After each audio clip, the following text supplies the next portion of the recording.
The only thing prohibiting transit in the Straits right now is Iran shooting at shipping. Come on, son. Get the It is open for transit should Iran not do that. Right now, the world is watching a fight that could decide whether the global economy crashes. Will gas prices go boom? And will several superpowers end up in the same fight? LDTV News, let's go. Donald Trump just called on countries like China, Japan, and Britain to send their warships into one of the most dangerous places on the planet. But this is what nobody is talking about. While the world is watching a real-life version of Battleship, China is buying millions of barrels of oil from Iran on the low. And what's happening in this one narrow strait could touch everything from higher gas prices to a chance of a much bigger conflict. All right, let's go. Let's talk about what is shaking the entire global economy. Gas prices, food costs, the stuff that's hitting everyone's pocket like Suge Knight just got out of prison. Right now, the world is staring at a kiddie pool-sized body of water in the Middle East, the Strait of Hormuz. The United States and Israel's war, but not a war with Iran, is still going. And now President Trump wants other countries to send ships into the mix to help protect oil tankers. Now here's where it gets interesting and a little bit dumb.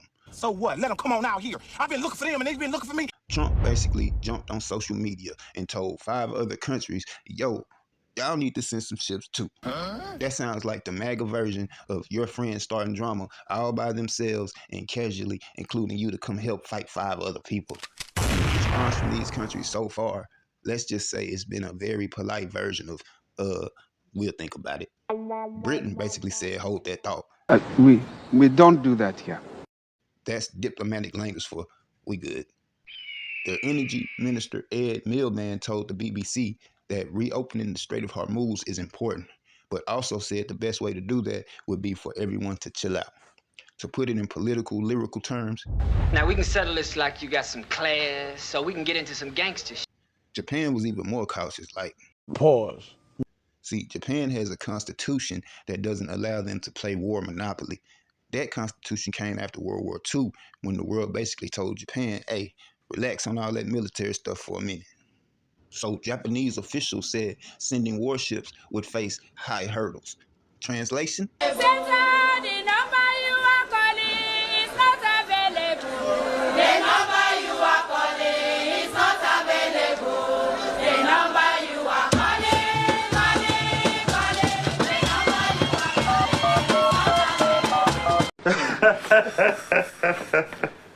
South Korea gave the most diplomatic answer possible.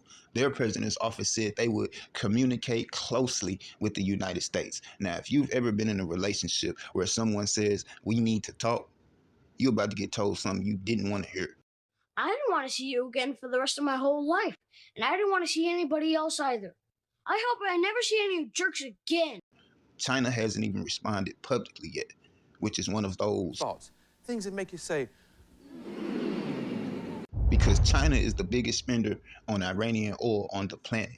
And that leads to the second part of this story, because while the world is arguing about warships, something else is happening silently in the back. Iran is still slanging oil. I just went around the corner a little while ago, man, scored me a little giddy up, man. I'm talking about, man, that was garbage, dig what I'm saying? Boy, what you got for me? Man, I don't understand a word that you been saying. What you want, man? And guess who's buying it? China. Yep. Since this thing hit the fan, Iran has reportedly shipped nearly 12 million barrels of crude oil through the Strait of Hormuz, and almost all of it is heading straight to China. Now here's the wild part. Some of the oil tankers are literally turning off their tracker while moving through the area, basically going off the grid. Aha! Aha! Satellite companies that track oil tankers say they're still spotting these ships using imagery, even when the ships try to go dark. Because right now, the Strait of Hormuz is the most dangerous shipping lane on the planet. Iran has already got busy with multiple ships in the area, killing several sailors, which means oil tankers moving through there have to move extremely carefully. But China still wants that oil, and that's because China has been quietly stockpiling energy like a hoarder in a tiny house. Experts estimate China has built up roughly 1.2 billion barrels of oil reserves. That's enough to supply the country for 3 to 4 months if global supplies get cut off. So while the rest of the world is tripping about shipping, China may be sitting on oil like those people who bought all that damn toilet paper before the pandemic hit. Oil prices shot up close to $120 a barrel, the highest levels in 4 years. Damn. Put that checkbook away, there's more. That kind of price hike can slice through the entire global economy. About 1/5 of the world's oil supplies moves through the Strait of Hormuz. That means if that waterway shuts down long enough, gas prices around the world will go up faster than Sonic the Hedgehog on PCP. And we all know what's next. Shipping costs rise, food prices rise, everything is starting to cost more. But here's another Uno reverse card in this story. Iran might have a backup plan. Boom! Ooh, got your ass. The country has started using another oil terminal called Jask, located on the Gulf of Oman. That terminal allows Iran to export oil without passing through the Strait of Hormuz at all. Now, the problem is it's slow. Loading one supertanker there can take over a week. At Iran's main terminal, it only takes about 2 days, but it shows Iran could be preparing for the possibility that the Strait of Hormuz might not stay open. And while all of this is happening in the Middle East, another fight might be heating up in Asia. Taiwan's defense ministry says China recently sent 26 military aircraft near the island. Some of the planes passed Taiwan's air defense zone. Now, technically, that's not the same as entering Taiwan's airspace, but it's still considered a show of military pressure. 7 Chinese naval ships were also spotted near the island. Now, if you've been watching global politics over the last few years, you already know Taiwan is one of the most sensitive territory issues on deck. China considers Taiwan part of its territory and has repeatedly said it would take the island back by any means necessary. Taiwan, on the other hand, operates like an independent democratic government, and the United States has always been cool with Taiwan, which means any major conflict could pull multiple countries into the situation.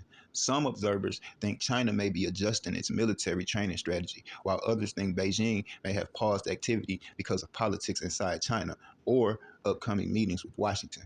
President Trump is reportedly scheduled to travel to China at the end of the month. Some analysts believe Beijing may be trying to balance pressure on Taiwan while also keeping tensions from exploding right before those talks. But don't think everything is daps and hugs. So what? Let them come on out here. I've been looking for them and they've been looking for me. China sends military aircraft toward Taiwan almost daily. This is part of a long-term strategy to put pressure on the island. And if you step back and think about the bigger picture, you start to see why global leaders are nervous. Right now, you have tension in the Middle East around the world's most important oil shipping lane. At the same time, China and Taiwan remain one of the most dangerous potential military standstills in the world. And global economies are already dealing with inflation, supply chain problems, and rising energy costs. So the last thing international markets want right now is multiple geopolitical crises happening at the same time. And yet, here we are. Because the truth is, global politics isn't just about politicians arguing on TV. It's about oil, shipping routes, military power, trade, and the dangerous chess game happening between superpowers behind the scenes. And sometimes the most important moves in that chess game happen far away from the cameras. So the real question right now is, will the Strait of Hormuz stay open long enough to keep global oil flowing? Will more countries actually send warships into the region? And what does China do next? Both in the Middle East and around Taiwan, because depending on how these questions play out, the next few months could shape the global economy in ways that hit everyday people all over the world. What happens next in that narrow stretch of water could affect everything from the price of gas to the balance of power between the world's biggest nations. My job is to make more people understand what's really happening in the real world. Make it hard for powerful folks to move quiet behind the scenes. Drop your comments and tell me how you think this is going to end. Will the U.S. take control of Iran? Or is China about to set it off with Taiwan? Ain't nothing to hit the like button. Get on your job and subscribe to The Mob. We out. The only thing prohibiting transit in the Straits right now is Iran shooting at shipping. It is open for transit should Iran not do that.